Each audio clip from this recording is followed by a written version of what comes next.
Hi everyone. This is our third lecture in the analysis of waiting for Godot.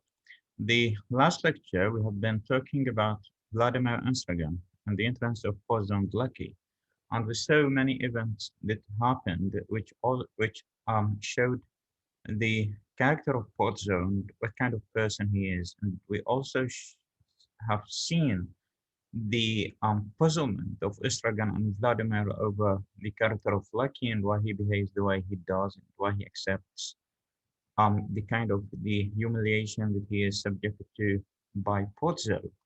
And we saw some funny moments with regard to Estragan, and especially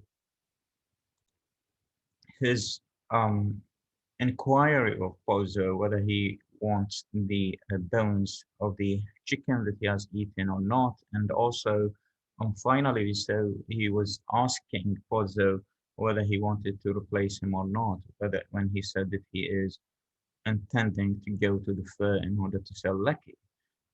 Estragon was thinking of replacing Lucky, and you remember, connected that with the existentialist idea of freedom. And we said that freedom is a horrifying idea that many people are escaping from their freedom rather than embracing it. Many people are looking for a master after another because they cannot bear to be free. And because you remember, we said that freedom is associated with responsibility, and people always don't want to bear responsibility. That's why they give up on their freedom in order to do that. So we are on page 26, and Pozo is complaining of Lucky and what kind of bad person he is, and that he caused Pozo to suffer. You see, Vladimir and Stragan are kind of changing the topic, and Vladimir is just speaking charming evening we are having, unforgettable. And you see these kind of one-liners. Each one speaks just one sentence or even one word. Unforgettable. And if it's not over, apparently not. Okay. It's only beginning. It's awful. Worse than the pantomime, the circus, the music hall, the circus. When can I have done with that briar? He screamed he lost his freedom. I'll be back. Okay. Vladimir, and he hastened towards the wings. He wants to go and maybe piss off on the side of the stage, on the end of the corridor to the left. Estragan is telling him the way. Keep my seat. Okay, so you see that this kind of dialogue might seem to be quite irrelevant, but it also adds up to the overall impression that is given to us by the play. So these are one-liners, as we have said, just one sentence or even one word. And you remember, they just expect themselves to be in a pantomime or a circus or a music hall or a circus.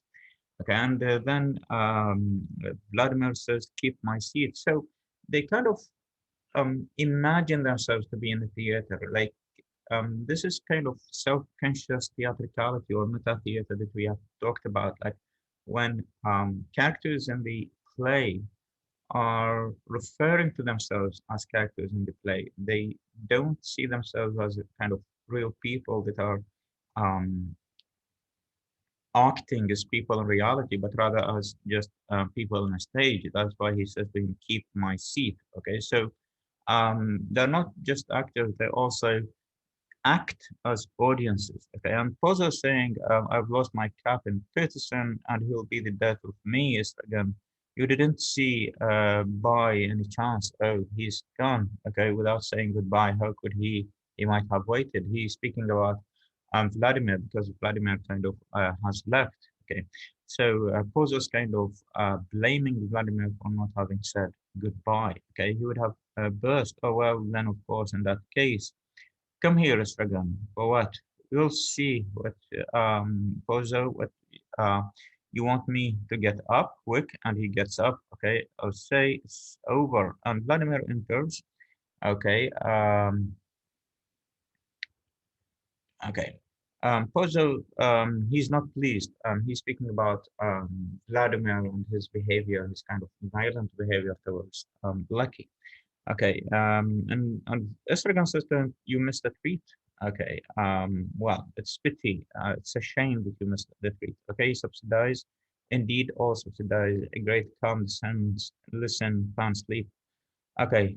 And Vladimir returns to his um, question that he raised before. Will night never come? And you remember he was looking for the night because their appointment with Godot was at the night. Okay. And it Poser, you don't feel like going until it does. Okay. Well, you see, Poser wise, very natural, very natural. I myself in your situation, if I had an appointment with a Godin, Godot, Godot, anyhow, you see who I mean. I would wait till it was black night before I give up. So, Puzzle is referring to the fact that they are still waiting for Godot, and he knows that because of their appointment, they cannot leave unless or until it is night, because they have the appointment with Godot at night, and of course they cannot leave before if it is night because they might leave and Godot might come, and then they will not have the opportunity to meet with him. Okay, could I be of any help?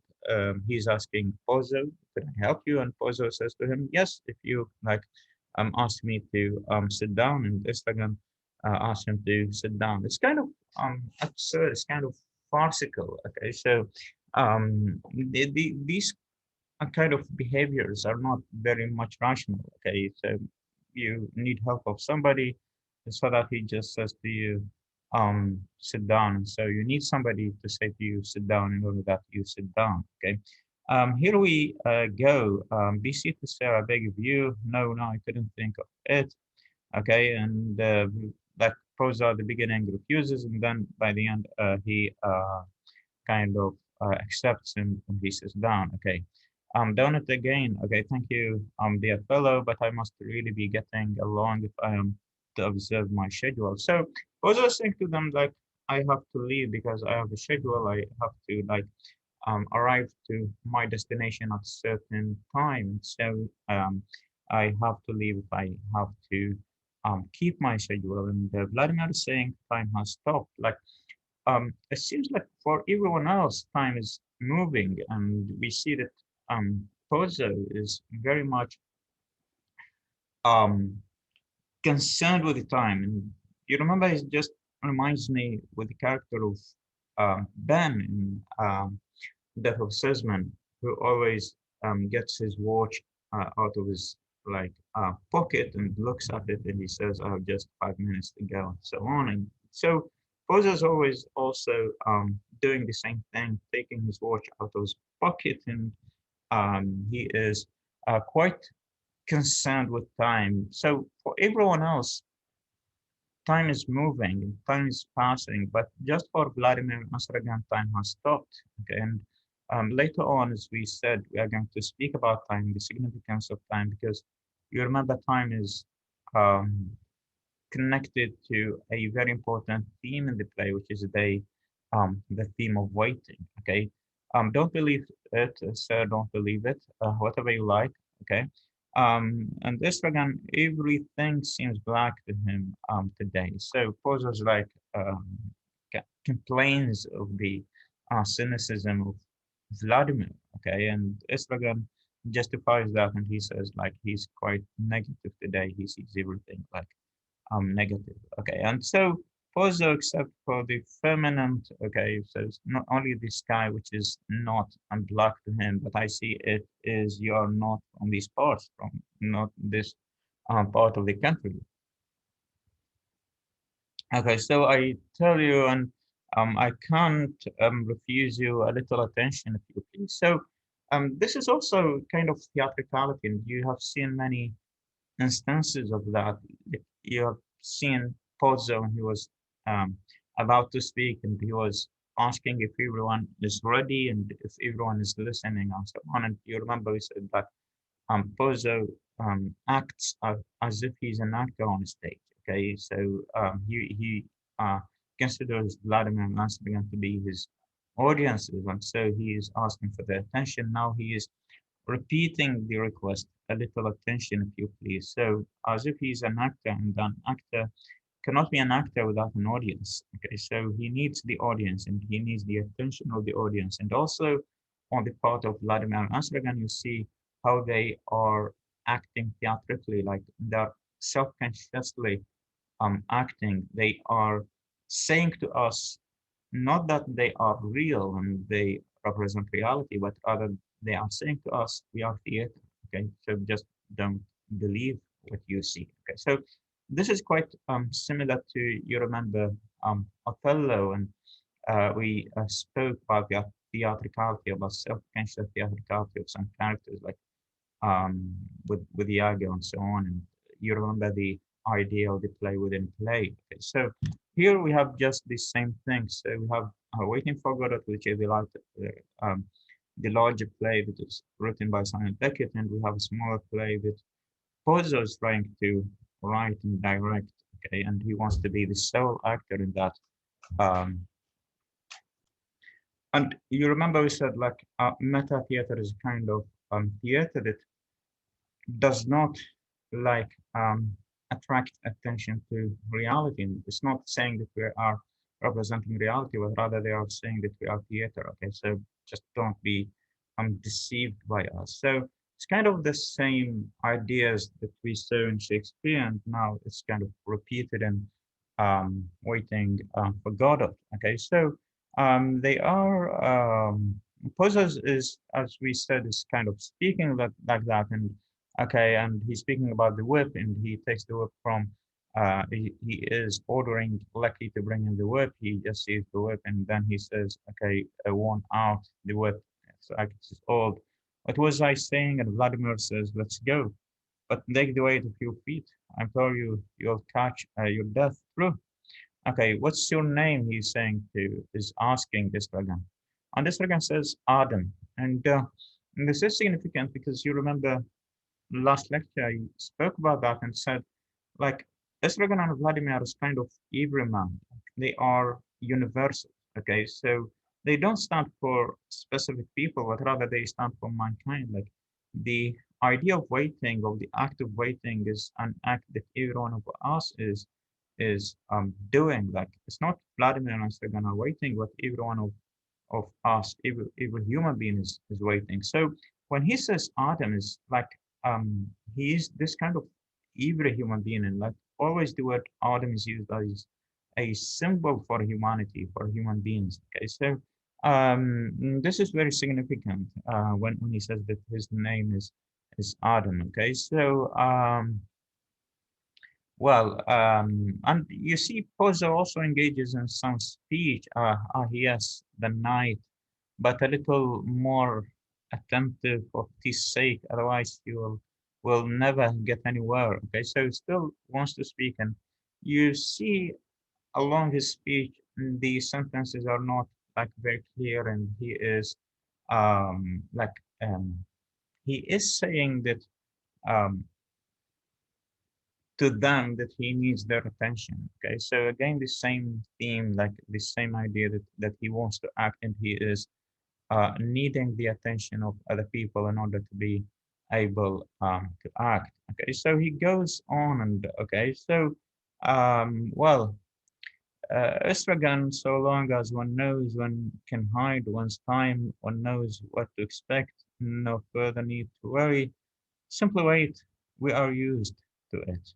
Okay, so they are speaking about what they should be doing, and first we're going to simply wait. And Vladimir says we are used to it. So this is the thing that they are good at, just waiting. And you remember they are used to it because you remember we said waiting is kind of escapism. They need to escape, and they need to escape from facing the reality, facing this horror of the human condition that they have, that they are free. Okay, so um, do you remember we said previously that even the act of waiting is not an end by itself, but rather they just want to pass the time. So um, we are used to it, and this is the only thing that they can do well, which is waiting. Okay, so okay, Pozo again is trying to communicate with them. How did you find me? And Vladimir, oh, very good, very good. How did you find me? what's your opinion about me? And Vladimir says, very good. And now he asks Estragon, what do you think? Okay, and Estragon, oh, pretty long. Okay, and Pozo seems kind of satisfied with this answer. So he's kind of satisfied with the um, positive impression that he has left on if Vladimir and Estragon.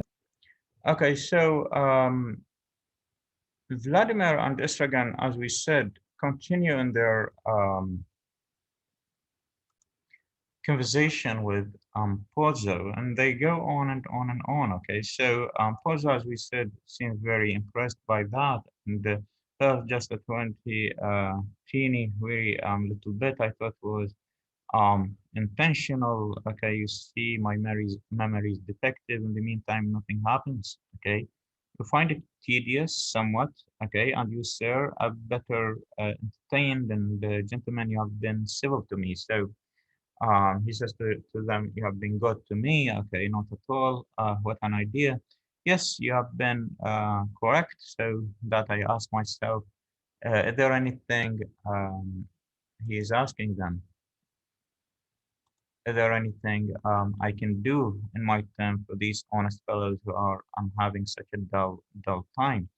And so he's asking them if you want a reward, okay? And you see, Estragon, okay, even 10 francs would be help. Okay, so he wants a reward, and the reward that he wants is kind of money or cash money. And Vladimir gets angry about that, and he says, "We are not beggars." And so you see how childish, how premature Estragon is in contrast to Vladimir. And so Boza again raises the same question: What do you? I don't know what I can do for you, which is enough for what you have done for me. Okay, and Vladimir like says that's enough of Estragon. Just don't speak like that. Don't be a beggar. And Estragon, I couldn't accept less. Okay, so he says like even 5 francs. So okay, is it enough? Okay, so he again is thinking of some way in order to reward these two men, and he says, "What do you prefer? Shall we have him dance or sing or recite or think or who? Okay, what? You know how to think. You too. Okay, and he thinks, and so he says to them that um, as a kind of a reward, I'm going to order Lucky to either dance or think or recite for you, and this is quite surprising for Vladimir Estrogen because they do not believe and they did not expect that Lucky is going to think or is capable of thinking. So Esagan chooses something and he says, well, I'd rather he dance. Okay, it would be a fun. Not necessarily, wouldn't it, did he be more fun? I would like well to hear him think. And you see how different these two characters are. And you remember previously we said that Estragon is more concerned with his bodily needs. Okay, he's more concerned about his goods, his food, eating, and so on. And now he's asking for money for the chicken bones and all these things. And now, even with regard to Lucky, okay, so there are many options that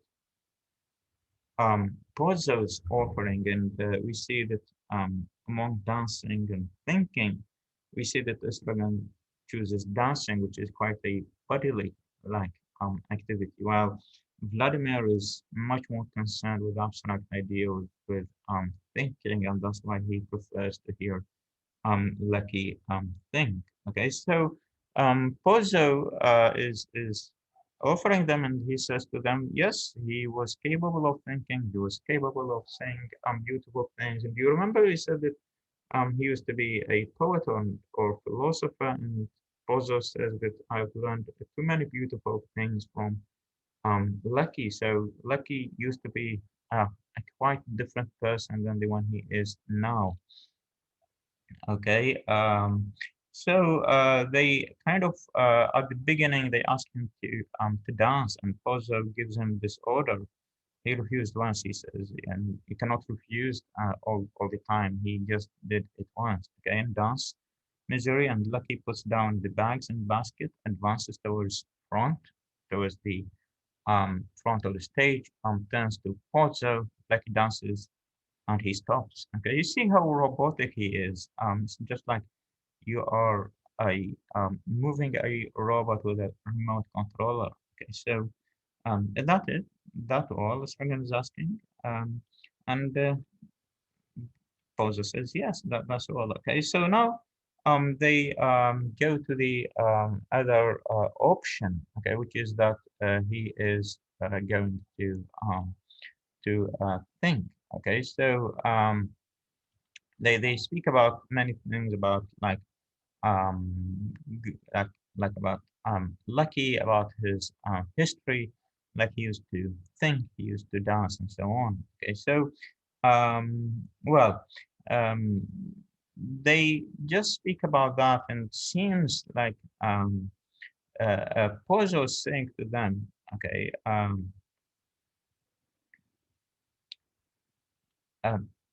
that he could think, but in order to think, he needs to wear his hat, okay, because some event has passed when Esragan, Vladimir, and Lucky both kind of their hats, all of them, like their hats are now on the stage on the ground, and so in order to make Lucky think, he needs to have his hat on, and so the problem is how to get his hat to him, because you remember, okay,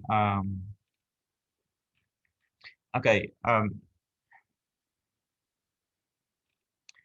You remember he is quite dangerous, and the Kozlak warned them that he does not like strangers. And you remember he kicked Sergen by the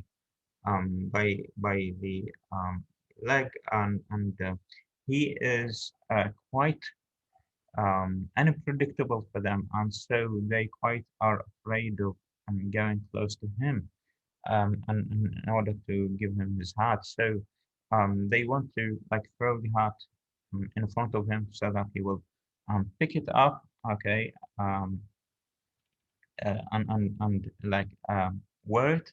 But Portia says to them that this is not the way. You have to give the hat by his hand. Okay, this is the only, or rather, you have to put it on his head. Okay, this is the only way you can make him um, think, okay, which is quite dangerous. Okay, well, so they continue to speak about too many things which are not very much relevant or important. Okay, until Esargans is through, Posa through, and they put on their hats, both all of them. Okay, Estragan, nothing happens, nobody comes, nobody goes. It is awful. Okay, so this is quite a summary. This is a catchphrase which kind of summarizes the whole play. You see, nothing happens, nobody comes, nobody goes. It is awful. Just like a poem that we are reading. Okay, now Vladimir is telling Pozos, asking Pozo, tell him to think. Okay, give him his heart. So in order to make him think, you have to give him his heart. And this is, as I said before, is a problem because everyone of, I mean, Vladimir and Isfagan, they are afraid to go close to him and put the heart on his head because they think he might kick them as he did before. Okay, so tell him to go and fetch it, Isfagan says, and Pozo says no, it doesn't work. It's better to give it to him. Okay, and Vladimir says I'll give it to him. Okay, and he picks up the heart and tenders it at arm's length to Lucky, who does not move. So he kind of stands from certain distance from Lucky and says to him, "Take the heart," but Lucky does not take the hat. Okay, so they have to. You must put it on his head. Also, there's no other choice. Okay, tell him to take it. It's better to put it on his head. Okay, I'll put it on his head, and he goes around behind. Lucky approaches him cautiously, you see, because he's afraid, puts the hand on his head, and because smartly, and Lucky doesn't move, and there is silence. Okay, and what's he waiting for? Stand back, and now he's asking Vladimir and the second to stand back, and he is now addressing Lucky and says to him, "Think big." You remember he said he's always calling him using words of animals. Okay, and Lucky begins to dance, stop, and Lucky stops, forward, and Lucky advances, stop, and he stops. I think silence, and on the other hand, with regard to, and this is the first sentence in the play that Lucky utters. And you remember he is silent from the moment he entered the stage. He didn't speak anything. He might have been making some noises, but he didn't utter a sentence. And this is the first sentence that he is speaking. And so he stops, and Lucky stops, and back he goes back, stop, a turn, and he turns. Okay, and he gives him an order, which is to think. And um, there are some stage directions which or some movements that Estragon and Vladimir perform while Lucky was kind of thinking, and so Lucky starts he starts thinking, and he thinks loudly, and this is kind of the speech or the loud thinking that he delivers. It's kind of a long speech, which starts with given the existence as uttered forth in the public works of Painter and Waterman of a personal God, blah blah blah. Okay, and you see how it goes on and on and on, just like that. Okay, so we'll stop at this point, and later in the next lecture, hopefully we will have time to analyze the speech of Lucky. So this is one of the most important passages in the play. It's quite um, difficult to follow. It's quite this has many disjunctions. Like there are many topics that he jumps from one topic to another. There is some pattern. There is some structure to the speech that some critics have pointed to, and I'll try to make it as clear to you as possible. So until then, thank you very much, and see you in the lecture.